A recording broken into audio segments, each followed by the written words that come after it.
With these 4 skills, delimiters, definitions, markdown, and handlebars, you can build prompts that do almost anything.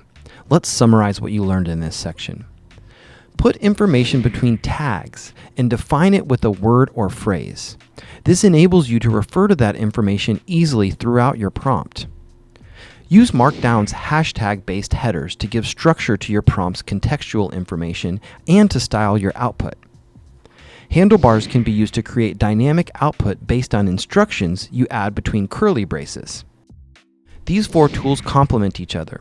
Use them to construct high-quality context for the AI and highly customized outputs. All right, in this next section, we're going to learn some advanced prompt engineering techniques.